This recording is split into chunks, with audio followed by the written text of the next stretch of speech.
Boa noite, pessoal. Olha eu por aqui de novo. O motivo da minha conversa hoje com vocês é a terceira parte do vídeo sobre as atividades no contraturno escolar.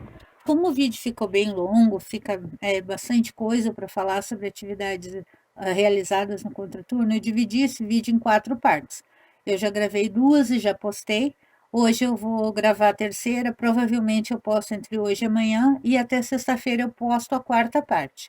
Depois vão ter duas partes sobre oficinas, onde eu vou construir materiais que as crianças podem usar, devem, né, usar no contraturno escolar, algumas brincadeiras realizadas no contraturno escolar, e depois a gente faz o encerramento. Aí eu volto a gravar meus vídeos de rotina, porque tem acontecido muita coisa comigo, tipo, eu comecei a trabalhar, eu ganhei um celular novo e eu sofri um acidente.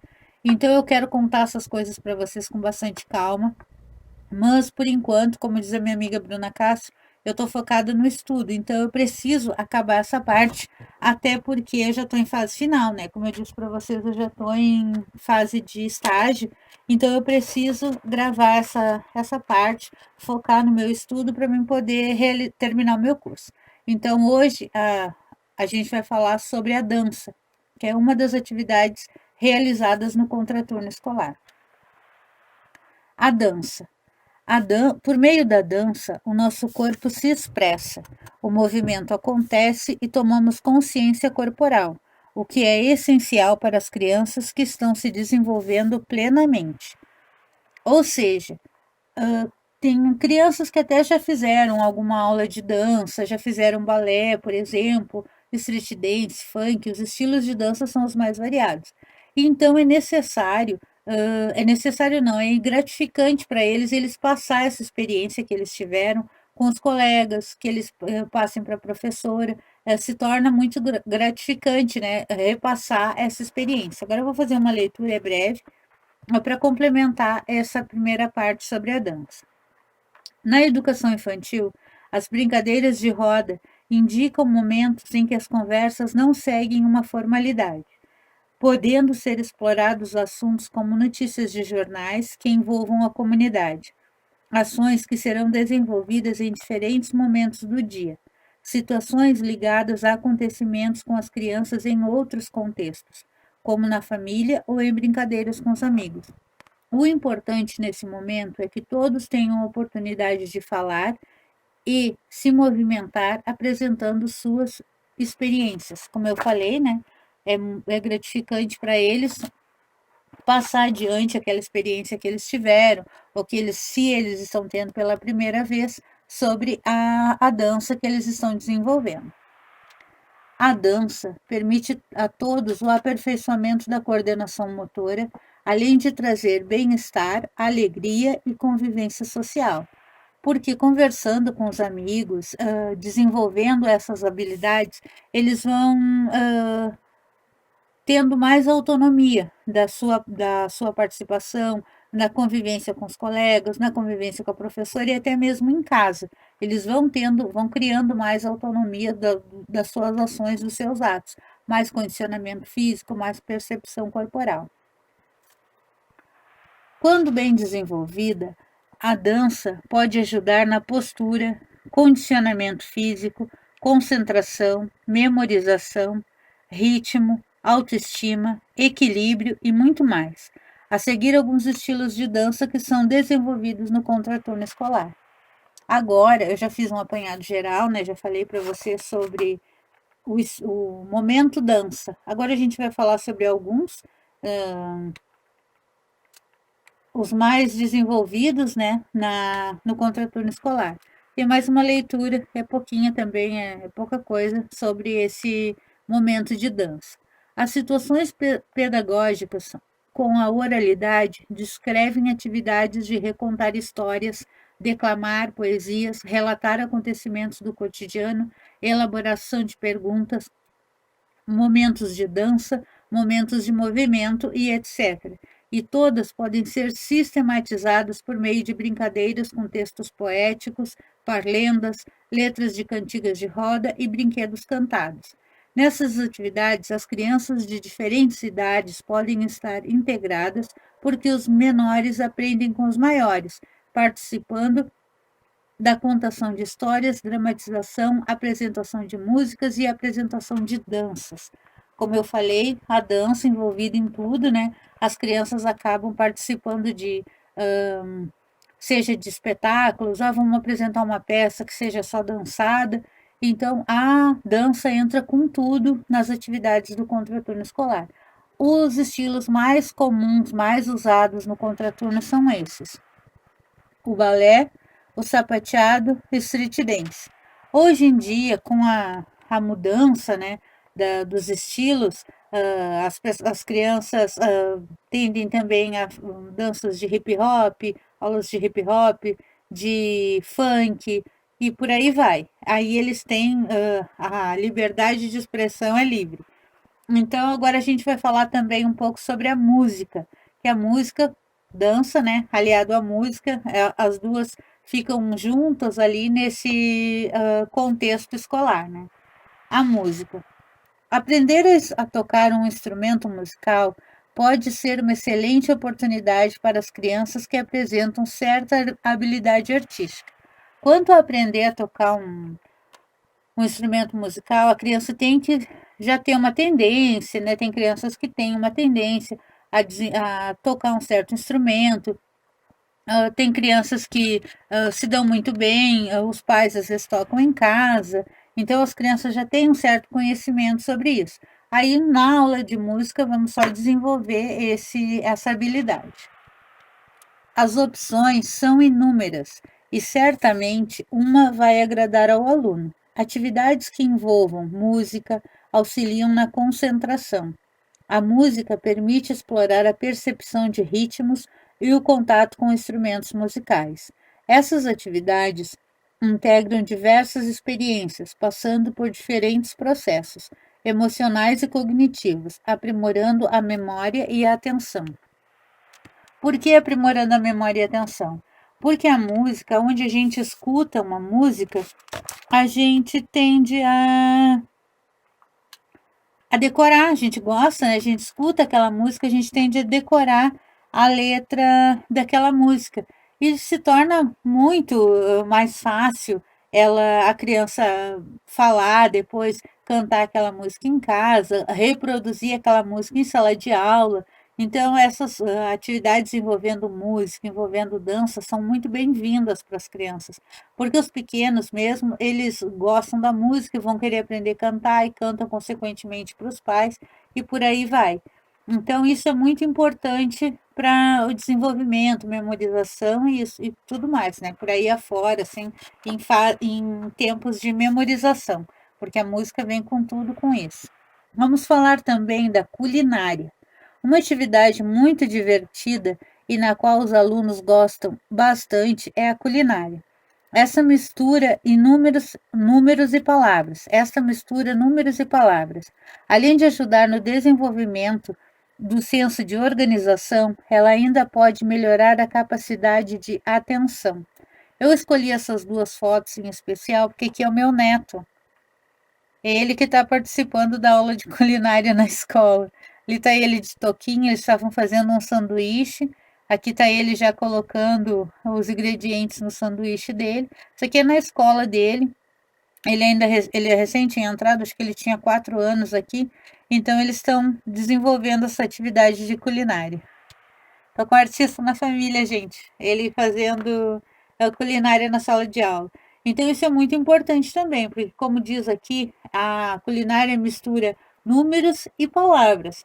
Números pela quantidade. A gente vai colocar um tomate, a gente vai colocar uma folha de alface, a gente vai colocar uma fatia de presunto, uma fatia de queijo. Então, essa coisa de unir números e palavras vai fazendo eles ter familiaridade com as palavras que eles vão estar aprendendo todo dia, palavras novas. E é uma atividade excelente para contraturno escolar. A culinária no contraturno pode se apoiar na aprendizagem interdisciplinar de conteúdos, desenvolver habilidades nas crianças, tanto em atitudes como no emocional, estimular hábitos saudáveis de alimentação e higiene, principalmente com manipulação de alimentos. Porque como vocês viram ali na foto, está todos de touquinha.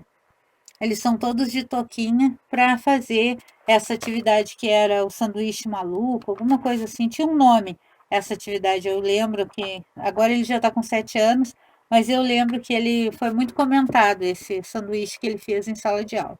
Então, agora eu vou fazer uma leitura para complementar essa parte do atividades no contraturno escolar.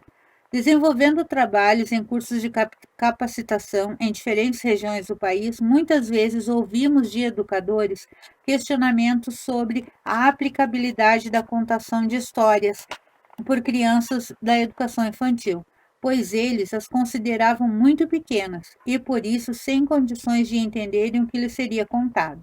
Apesar da resistência, o quadro foi se modificando, pois muitos educadores já tinham mais de 10 anos de experiência, o que era aproveitado e sistematizado ao se discutir conteúdos voltados à concepção de desenvolvimento e aprendizagem, corporeidade, importância do brincar e linguagens, entre outros.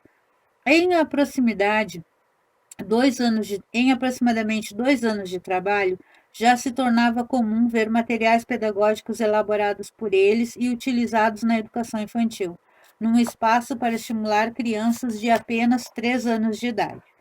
Esse momento fazia parte da transformação que a educação infantil sofria. A LDB, de 1996, preconiza que a educação infantil, como primeira etapa da educação básica, deve ser oferecida em creches e pré-escolas a crianças de 0 a 6 anos de idade. Contudo, conforme abordamos neste livro sobre a história da infância, a partir da LDB de 96, surgiram documentos significativos e que orientam as concepções pedagógicas e suas práticas. Entre esses documentos está o RCNEI, da qual destacamos o seguinte trecho. Educar significa, portanto, propiciar situações de cuidados, brincadeiras e aprendizagens, orientados de forma integrada e que possam contribuir para o desenvolvimento das capacidades infantis de relação interpessoal, de ser e estar com outros em uma atitude básica de aceitação, respeito e confiança, e o acesso pelas crianças aos conhecimentos amplos da realidade social e cultural. Para conceituar, ou melhor, caracterizar o educar de acordo com as perspectivas de um pensador chamado Junqueira Filho, apontamos um dos objetivos que esse autor cita como elemento norteador de sua proposta, com as linguagens geradoras. Conceituar crianças e professores como sujeitos leitores uns dos outros, interlocutores, em produção de um diálogo finito e ilimitado, em busca de conhecimento e intervenção sobre o mundo, sobre si e o mundo. Com base nesse objetivo, o ato de educar é concebido considerando-se a interação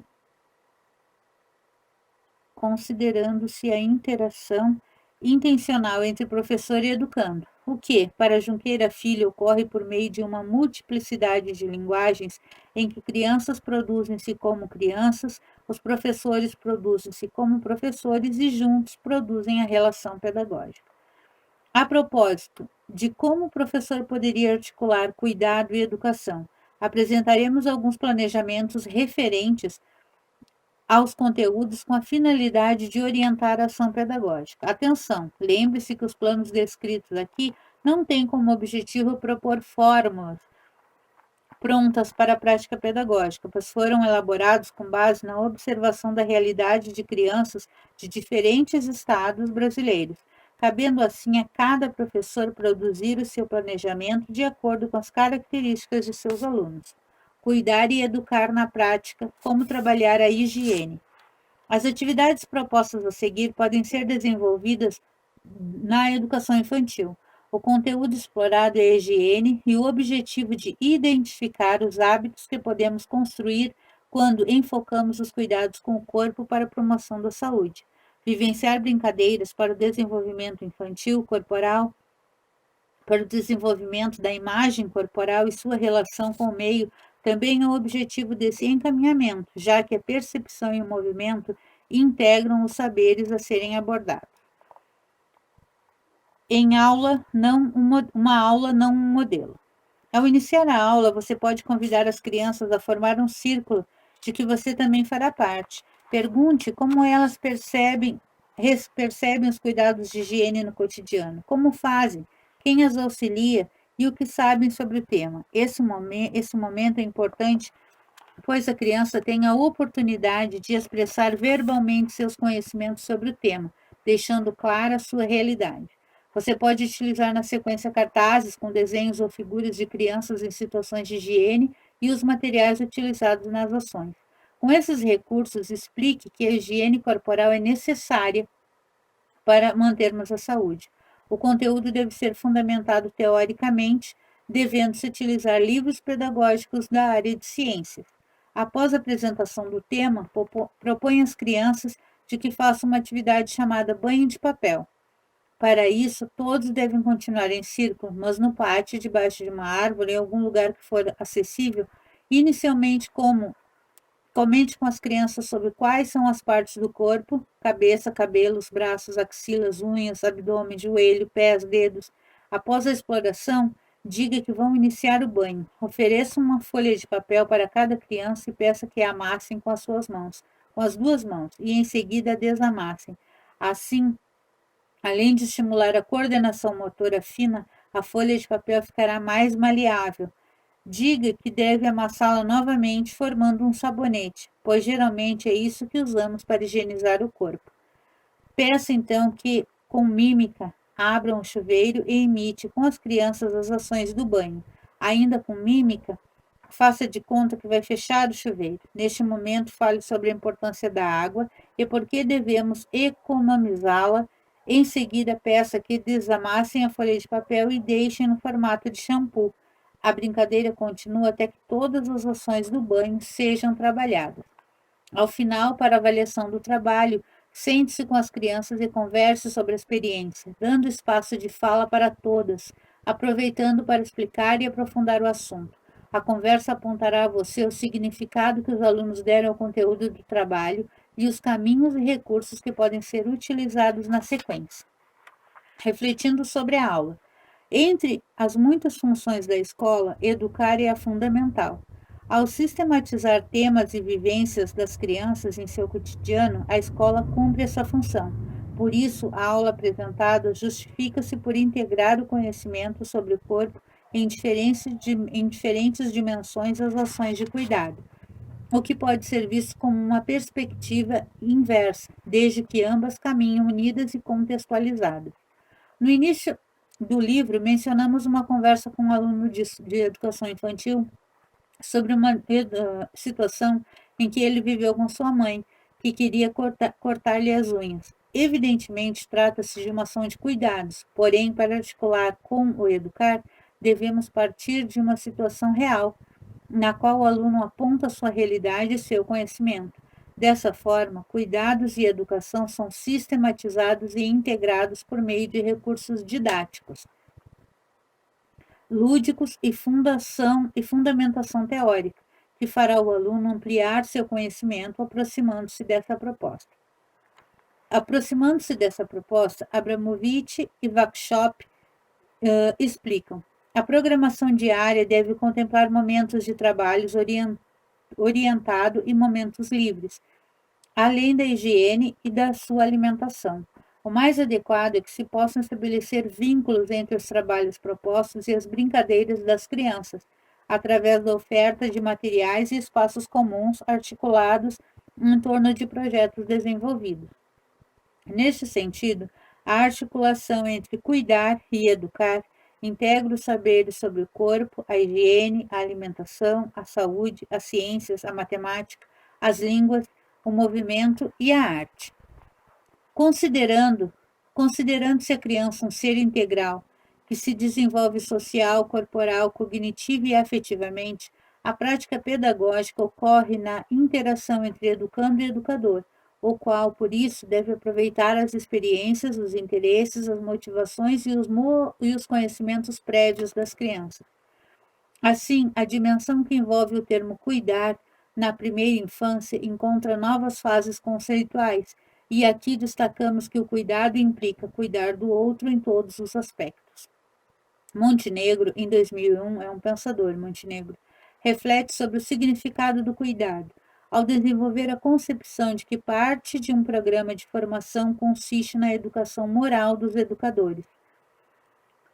Nessa perspectiva, é preciso nos desvencilharmos do conceito de cuidado como uma capacidade primária, pois, se uma ética de cuidado não depende de disposições inatas ou precoces, é possível torná-lo objeto de um programa de formação que visa preparar pessoas para atividades de cuidado, e essa formação tem relação moral. Ao conceito de cuidado na educação infantil, Montenegro soma os componentes morais, cognitivos e sociais inseridos num contexto cultural e destaca a importância de os profissionais da educação infantil abordarem a educação moral. Nesse sentido, a ação de cuidados pode ser definida em um duplo sentido: um envolvendo a ação do pensamento e da reflexão, e outro, a aplicação do espírito, o que, para a autora, é concretizado em atitudes para com o outro, confirmando a explicação dada pelos etimólogos sobre o termo cuidar, voltado para a objetividade e para a subjetividade. Porém, nem sempre o cuidado é entendido como um segmento de prática pedagógica na educação infantil. Muitas vezes presenciamos nas instituições de atendimento às crianças pequenas uma hierarquização entre as funções de professores e outros profissionais, como as cuidadoras, que não possuem formação docente. Há aqueles professores com melhor formação e que, por isso, consideram-se mais preparados para as atividades educativas tomadas como escolarizantes. Assim como há os que ainda não possuem formação específica para realizar tais atividades e, consequentemente, são subdelegados às funções de cuidados como alimentação, banho, troca de fraldas e de roupa e higiene. Nesse sentido, Montenegro, em sua tese de doutorado sobre os aspectos morais como parte da formação para o cuidado na educação infantil, destacando que, a partir da articulação entre cuidado e educação, destacando que, mesmo que essas ações nunca tenham estado separadas na ação do professor, devem ser pensadas de modo integrado. Conforme essa perspectiva, Montenegro afirma ainda que as ações de cuidado podem ser enriquecidas pelo trabalho de profissionais formados para o desenvolvimento de atividades programadas. Assim, o futuro educador pode refletir sobre as ações das pessoas envolvidas com as crianças na creche e na pré-escola, quando dissociam o cuidar do educar no trabalho das auxiliares e das professoras, separando ações que podem e devem caminhar integradas. Pensar sobre o cuidado nessa concepção de integração às atividades educativas é entender o cuidar como uma significação emocional, exigindo do profissional habilidades para as relações interpessoais. A abordagem de Montenegro vem ao encontro das reflexões apontadas neste nosso texto, no que se refere à articulação entre cuidado e educação, e a importância da relação afetiva entre o professor a criança na educação infantil. Essa relação de afeto não ocorre apenas no sentido de acarinhar, de utilizar palavras carinhosas, mas no estudo que esse profissional desenvolve e no qual também está inserido, como se percebe pelas pesquisas da autora. Mas o afeto que o educador se propõe a doar para a criança na educação infantil deve partir de sua formação, de suas pesquisas, dos cursos de capacitação de que participa, das reflexões sobre suas leituras, para que possam ser interiorizados conceitos articulados às vivências com os pequenos. O ato de cuidar, nesse sentido, torna-se uma ação pedagógica. Nessa tentativa de aprofundar o conceito de cuidado, destacamos a abordagem de Montenegro, em que explica que o cuidado está carregado de emoções. No entanto, o professor, na sua prática, possui habilidades um tanto técnicas para lidar com as relações interpessoais. Nas palavras desta autora, destacamos mais essa reflexão. No entanto, se o cuidado está presente nas relações estabelecidas em todas as profissões que envolvem a relação, no entanto, se o cuidado está presente nas relações estabelecidas em todas as profissões que envolvem a relação entre as pessoas, em que a saúde, a vida ou o crescimento do outro depende dessa relação, a educação infantil constitui um campo paradigmático para este estudo, pelo caráter ampliado das polarizações entre o campo da afetividade e da racionalidade. Montenegro, 2001, página 82. Bom, gente, esse foi a terceira parte a primeira parte da terceira, né, sobre o vídeo atividades realizadas no contraturno escolar. Daqui a pouco eu já venho com mais uma parte para finalizar esse vídeo. E como eu digo, não se esqueçam de ficar comigo até o final. Bom, pessoal, boa noite. Eu por aqui de novo. Agora eu vou fazer a segunda parte do vídeo sobre as atividades, atividades realizadas no contraturno escolar. É só dando continuação. Então, agora, como a gente está falando das atividades realizadas, né, no contraturno, agora a gente vai falar sobre os esportes, que são atividades muito importantes realizadas no contraturno escolar. Os esportes. Sabemos o quanto a prática de esportes é importante no nosso dia a dia e não damos a devida atenção a essa prática saudável. A atividade física é a melhor forma de prevenir doenças cada vez mais comuns, como a diabetes, obesidade, depressão, ansiedade e etc. Assim como a gente havia falado da dança, as atividades envolvendo esportes também as crianças trocam experiências, porque às vezes já até participaram de uma outra aula, em um outro momento, sobre as atividades físicas, né, esportes em geral. Então, elas conseguem participar, passar essa experiência dos esportes com os outros colegas que estão, às vezes, participando pela primeira vez de um jogo de futebol, uma aula de natação, uma aula de skate. Então, isso é gratificante e importante para eles. Os esportes coletivos incentivam o trabalho em equipe, enquanto que os individuais favorecem a concentração e a disciplina. Nos dois casos, as crianças se deparam com o sentimento de derrota e vitória, importantes para o crescimento emocional. Elas se depararem com sentimentos de derrota, de vitória, é importante, faz parte da vida, porque nem tudo são vitórias. Os fracassos acontecem, estão aí também. Então, a gente vai falar também, ó, já vou passar aqui para vocês. Estes são os esportes mais comuns no contraturno escolar. O futebol, eu acho que é judô, não tenho certeza, judô, karatê é um deles, natação e o skate. Então, são os esportes mais praticados, né, em aulas de contraturno escolar. Eu vou fazer uma breve leitura também aqui para vocês complementar essa parte. O pensamento nessa fase da vida da criança está mais organizado. Por isso, o professor deve aproveitar todas as oportunidades para ampliar o interesse pela leitura, pela escrita, pelos esportes, pela música, pela dança. As rodas de contação de história permitem às crianças que, em grupo, escolham seus livros preferidos, conheçam obras de diferentes autores, escolham seus instrumentos musicais, participem dos estilos de danças diferentes, assim como de esportes diferentes. Digam suas opiniões e descrevam relatos. É importante que o professor apresente diferentes gêneros textuais para as crianças, como bilhetes, receitas, textos informativos, fábulas, lendas, gibis, tiras de jornal, revistas, contos, poesias, diferentes estilos de dança, diferentes instrumentos musicais, diferentes alimentos para que elas possam manusear e mesmo saborear.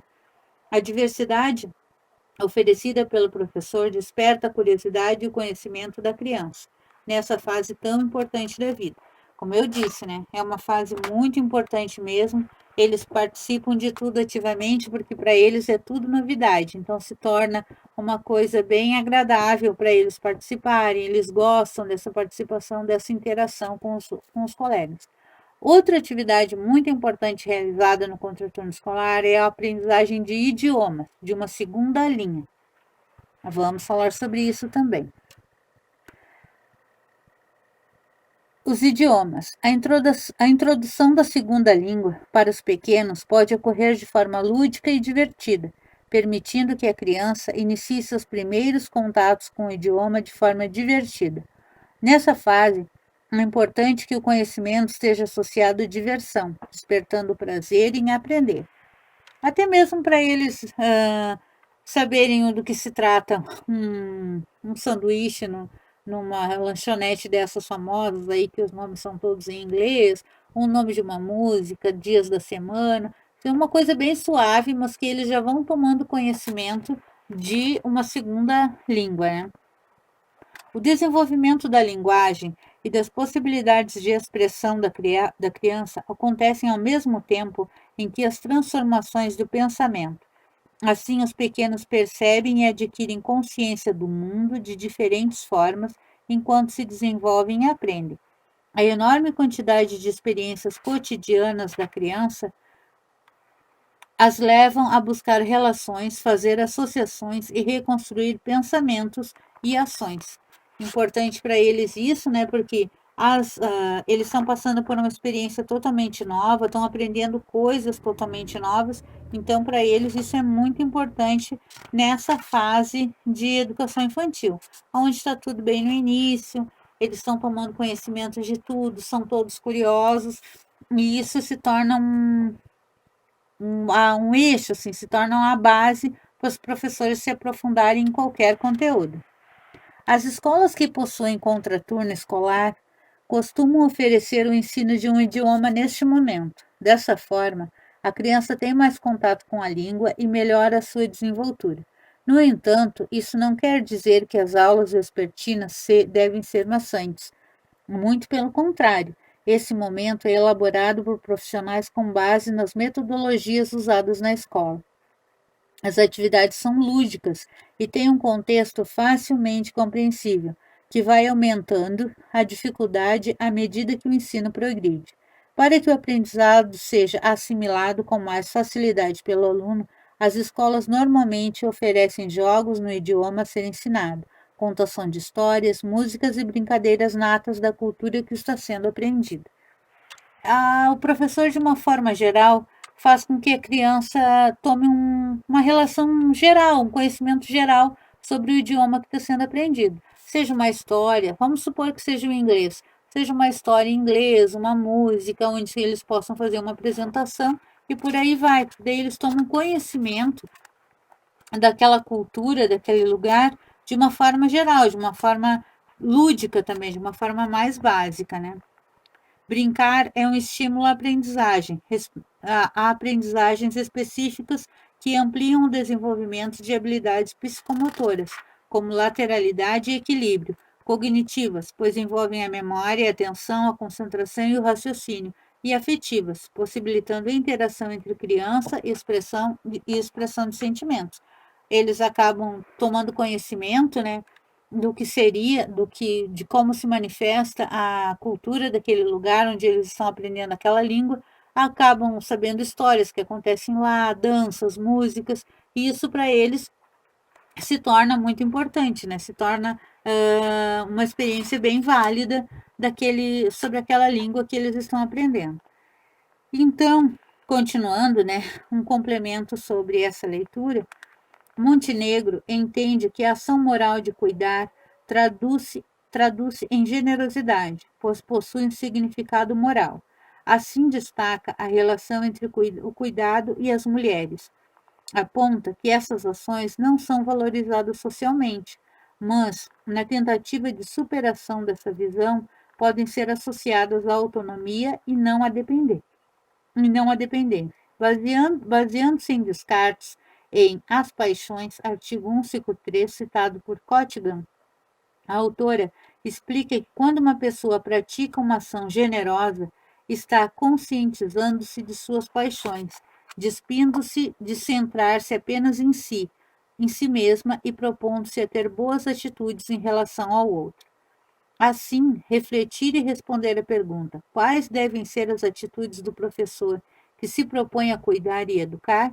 É pensar que essa ação moral não se restringe à noção de justiça, mas também identifica o caráter pessoal na resolução dos chamados conflitos morais. Com efeito, cabe aos profissionais da educação infantil refletir sobre suas ações com as crianças, ao lidar com toda a diversidade social, cultural e econômica expressa nas interações dos pequenos espaços escolares. Sabemos que a escola é um reflexo da sociedade, e neste sentido, os pequenos expressam gestos, palavras e comportamentos de acordo com o meio em que vivem. Não é função do educador julgar esses comportamentos, mas sim auxiliar a criança a identificar suas próprias atitudes no sentido de construir ações autônomas e dignas. Desse modo, ao despir-se de preconceitos em relação às condições sociais, culturais e econômicas, entre outras, em que as crianças estão inseridas, o educador constrói atitudes positivas em relação a si e ao outro. Pare e pense: o que mais o professor poderia fazer quanto às necessidades das crianças referidas no início desse livro, no início desse texto? No caso da criança do exemplo, Relatos da Prática, que chegou à escola expressando corporal e oralmente sua tristeza por conta da situação vivenciada em casa, que era cortar as unhas, o professor necessita ter conhecimento sobre a importância da afetividade e também da psicomotricidade. O ser humano exprime seus sentimentos pelo corpo, pelo olhar, pelos gestos. A afetividade é uma área significativa na relação ensino-aprendizagem. Quando decodificamos os aspectos afetivos nas reações das crianças, como ansiedade, medo, frustração, podemos buscar caminhos para dar significado a esses sentimentos presentes nas relações humanas. Assim, ao conversar com as crianças, a professora em questão foi além da significação de seus sentimentos. Ela também encontrou um momento propício para intervir pedagogicamente nos interesses e nas necessidades infantis. Ao desenvolver a aula sobre higiene e aprofundar o tema, espera-se que o aluno relacione os conteúdos com a experiência vivida e, a partir daí, mostre a autonomia dos cuidados corporais, que passam então a ser fundamentados pelo conhecimento pesquisado e organizado pelo professor. Neste contexto, citamos o R. Seney. A base do cuidado humano é compreender como ajudar o outro a se desenvolver como ser humano. Cuidar e educar na prática. Como trabalhar as áreas sensorial e perceptiva. Em plano, esse plano pode ser direcionado à educação infantil e tem como conteúdo as áreas perceptiva e sensorial. Os objetivos são identificar sensorialmente as partes do corpo para o desenvolvimento do esquema corporal, perceber ações do banho como forma de cuidados higiênicos com o corpo no cotidiano e estimular a oralidade a partir das verbalizações onomatopeicas das crianças. O espaço do banho será organizado para que a criança se sinta confortável. Para isso, é importante observar a temperatura da água. Por terem pele mais sensível, as crianças podem se queimar a temperaturas mais baixas do que as suportadas pelos adultos. Número Coloque as crianças na água com cuidado e suavidade. É importante neste momento falar com elas sobre o que será feito, olhar nos seus olhos, perceber sua expressão. Você pode colocar uma música para tocar para que o ambiente fique mais aconchegante. O momento da higiene é propício para estimular a oralidade, falando o nome das partes do corpo cada vez que as tocar. Ofereça também pequenos brinquedos, como bichinhos e chocalhos.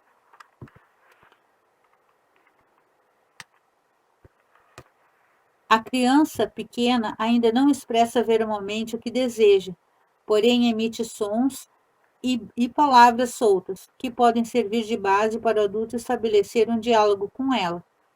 Ao perceber a possibilidade de comunicação entre ela e o adulto, a criança sente-se estimulada a interagir. Com isso, você pode observar as reações das crianças nos aspectos sensoriais e orais. É um trabalho contínuo que deve ser avaliado conforme o aprendizado e o desenvolvimento da criança, e as relações que ela estabelece à medida que é estimulada.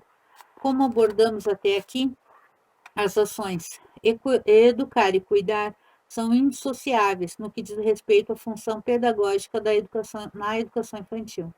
Tal concepção deve-se ao fato de suas ações estarem ligadas uma a outra historicamente, pois as discussões a esse respeito têm sido estabelecidas tanto como as escolas como para as famílias. Porém, é certo que essa articulação, geralmente mal interpretada,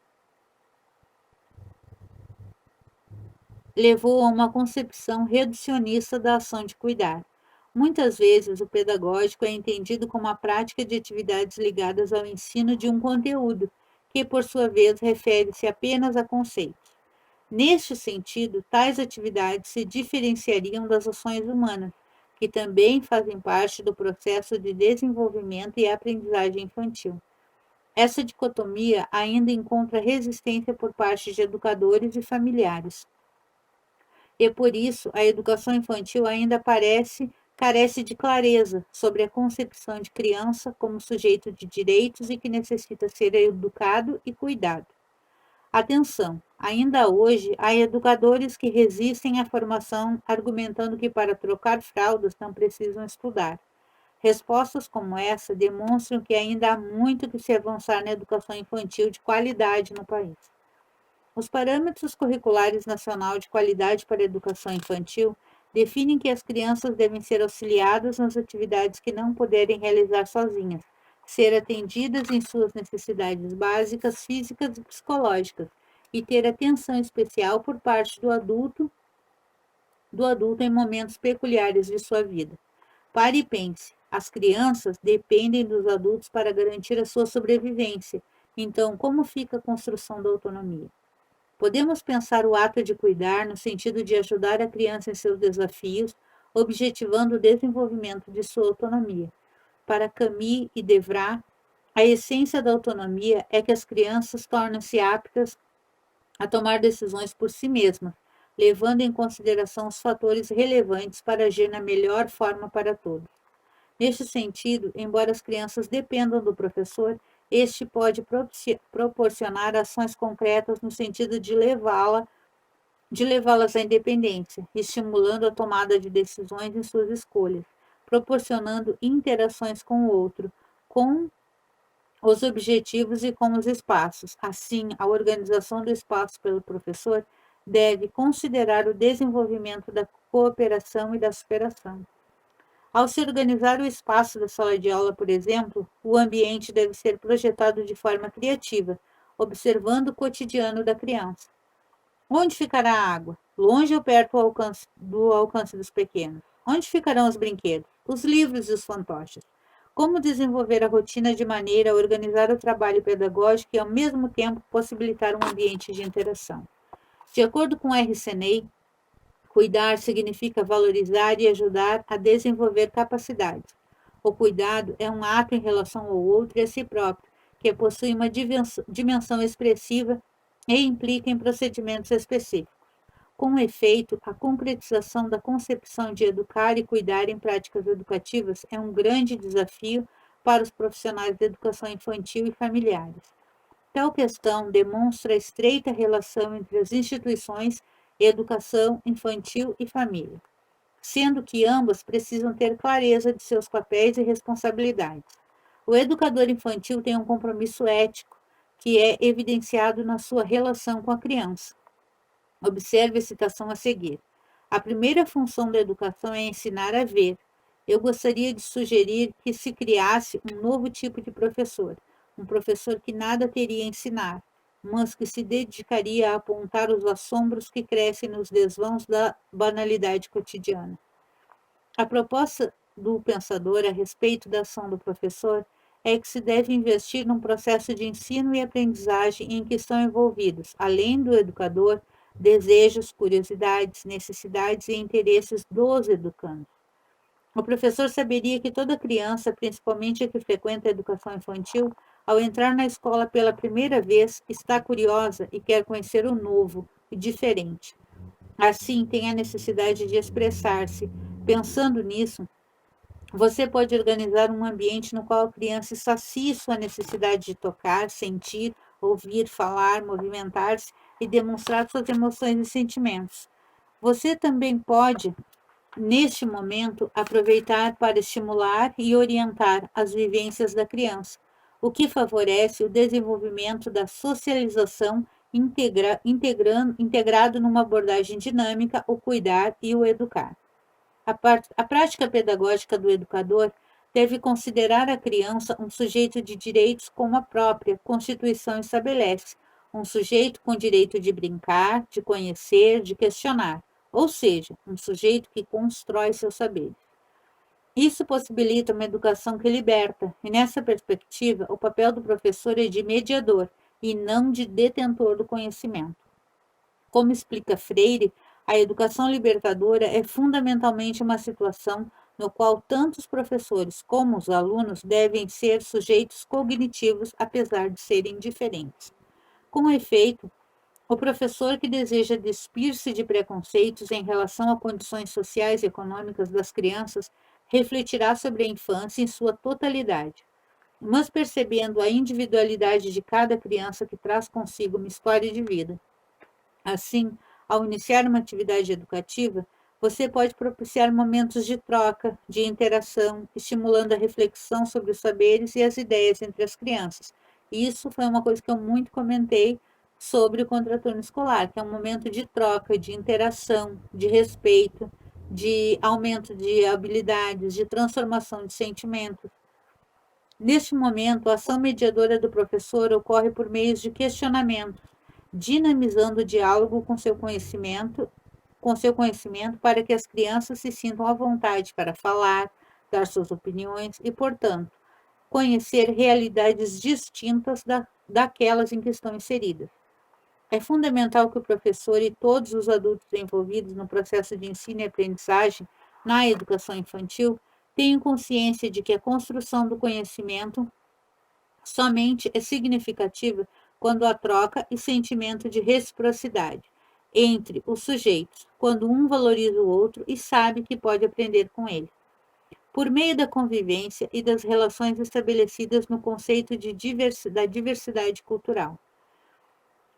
O trabalho do educador, nesse sentido, exige uma postura objetiva, clara e consciente, que envolve a criatividade e a transformação de forma a priorizar uma prática voltada à necessidade e interesses do educando, e não centrada no professor e em seus preconceitos.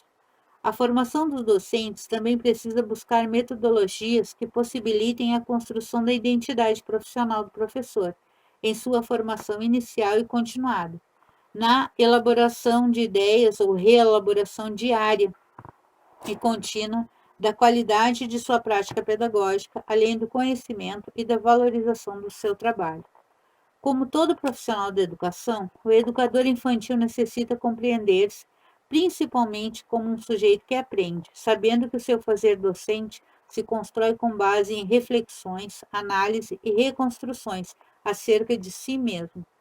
Assim, a inserção desse profissional na realidade escolar, o relacionamento estabelecido com os educandos, com as famílias destes, com os outros profissionais envolvidos e com a comunidade escolar, de forma integrada, é uma maneira de qualificar na prática e assim possibilitar eixos condutores e qualitativos para um processo educativo pautado nos princípios de uma educação emancipadora e libertadora.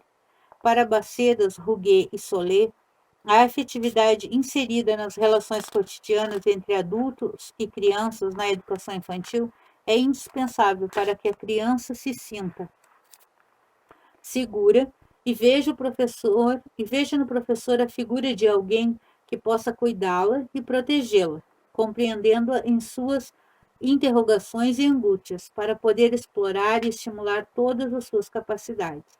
As autoras comentam que o professor é um referente, um interlocutor, uma ajuda no processo do crescimento infantil.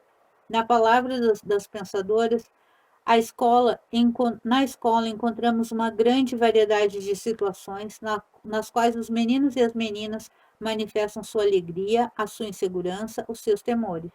É muito importante a maneira como os educadores tratam essa situação para que se consiga o bem-estar necessário da criança, para que ela possa aprender e desenvolver-se com segurança. Neste sentido, as situações educativas vivenciadas pelos educadores na escola e o tratamento por ele recebido das pessoas envolvidas serão muito importantes na formação do conceito de si mesmas. Sobre estes aspectos, as pensadoras destacam, paralelamente à função social da escola infantil, é preciso recordar que, como todas as outras etapas, a sua função é também educativa, Seu trabalho deve desenvolver ao máximo as capacidades de todos os alunos através dos conteúdos educativos próprios para cada etapa. Com efeito, a escola infantil precisa organizar a proposta pedagógica, com base em situações e experiências que possibilitam a aprendizagem de habilidades, atitudes, conceitos e, assim, ampliar o desenvolvimento das capacidades envolvidas neste processo. Educar nessa perspectiva significa, portanto, proporcionar à criança tempo, espaço e vivências de formas e naturezas diversas, por meio de recursos como ludicidade, oportunidades de expressão e representação que potencializem a capacidade das crianças reconhecerem-se como sujeito de estar com outras pessoas, convivendo e aprendendo com a diversidade cultural. Bom, gente, esse foi o final da terceira parte, né, sobre as atividades realizadas no contraturno escolar. Espero que vocês tenham gostado do vídeo. Fiquem comigo até o final, sempre peço isso. Se inscrevam no canal, ativem o sininho. Não se esqueça, daqui a pouco eu vou voltar a gravar meus vídeos de rotina, mas por enquanto, né, foco no estudo. Um beijo, fique com Deus e até o próximo